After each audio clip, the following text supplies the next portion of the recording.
है गुणनखंड से क्वेश्चन हमने लिया है। मसा और लसा निकालने के लिए बड़ा ही आसान सा क्वेश्चन है जिसे आप बना पाएंगे।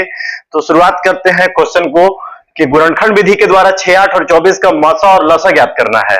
सिंपली आपको मसा और लसा ज्ञात करना है। तो इसके लिए इसको क्या करना है, पहले इसका गुणनखंड हमें निकालना होगा। 6, 8, 24 का जब हम गुणनखंड निकालते हैं तो पहले 6 का हम लोग गुणनखंड निकालते हैं। तो जब 6 का गुणनखंड निकालते हैं तो 6 का गुणनखंड निकालने के लिए इसको पहले 2 से लगाते हैं। 2 तिया 6 मतलब यहां पर 3 मिलेगा। इसके बाद फिर हम लोग लगाते हैं 3 से, तो 3 एकम 3, ये आपका 6 का गुणनखंड हुआ। उसके बाद फिर हम लोग 8 का गुणनखंड निकालते हैं। तो 8 का गुणनखंड निकालने के लिए हमें सिंपल क्या करना है कि इसको पहले 2 से लगाते हैं। तो 2 4 गुना 8 मतलब यहां पर 4 मिलेगा। इसको जब 2 से डिवाइड करते हैं तो क्या आता है, तो ये आता है 2। फिर 2 को हम 2 से डिवाइड कर सकते हैं। 2 को 2 से डिवाइड करेंगे तो क्या मिलेगा, 1 मिलेगा।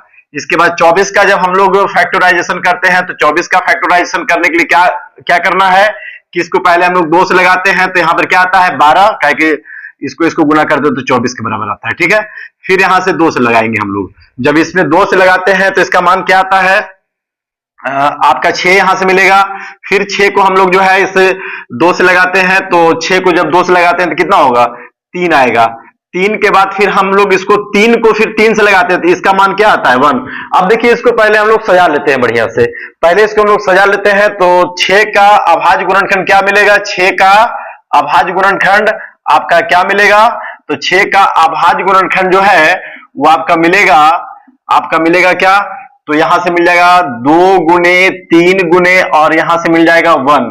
इसके बाद 6 के बाद फिर 8 का अभाज्य गुणनखंड का हम लोग को सजा लेते हैं।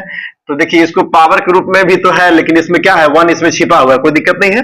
अब देखिए 8 का अभाज्य गुणनखंड लिखते हैं। 8 का अभाज्य गुणनखंड, 8 का अभाज्य गुणनखंड जब हम लोग लिखते हैं तो इसको निकालने के लिए क्या करना है, तो यहां से लिखेंगे 2 गुने 2 और फिर क्या मिलेगा, 1। अच्छा, इसका पावर के रूप में जब लिखते हैं तो क्या आता है, 2 का पावर 3 गुने 1। अब देखिए 8 का अभाज्य गुणनखंड को सजा लिए।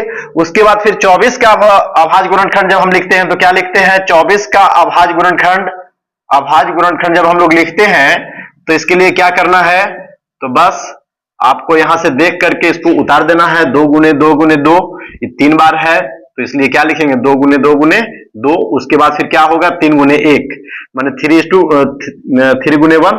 इसका फिर वैल्यू क्या मिलेगा, तो 2 का पावर मिलेगा 3 और गुने 1। देखिए अब सबसे पहली बात, अगर आपको मसा निकालना है तो मसा निकालने के लिए जिसका पावर सबसे छोटा है और जो तीनों में है उसको केवल छांट लेना है, आपको बस अलग कर लेना है इसको। तो HCF निकालने के लिए मतलब मसा निकालने के लिए क्या करना है, तो मसा निकालने के लिए आपको इसका HCF निकालना होगा। क्या निकालना होगा बाबू, तो HCF निकालने के लिए क्या है, तो आपका जो सबसे छोटा घात वाला है तो 2 का पावर 1 है। तो 2 का पावर 1 क्या होता है, तो 2 होता है। ये आपका इसका HCF का आंसर होगा।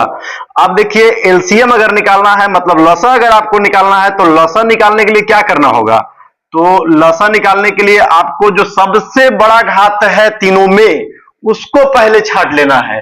तो इसमें जो सबसे बड़ा घात क्या है, तो 2 का पावर 3 है, इसको छांट लेते हैं।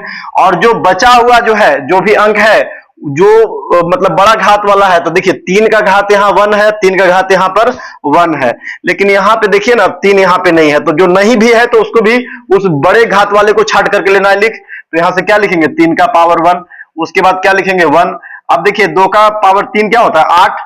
उसके अलावा फिर 3 का पावर 1 बराबर क्या होता है, 3 और गुना में 1।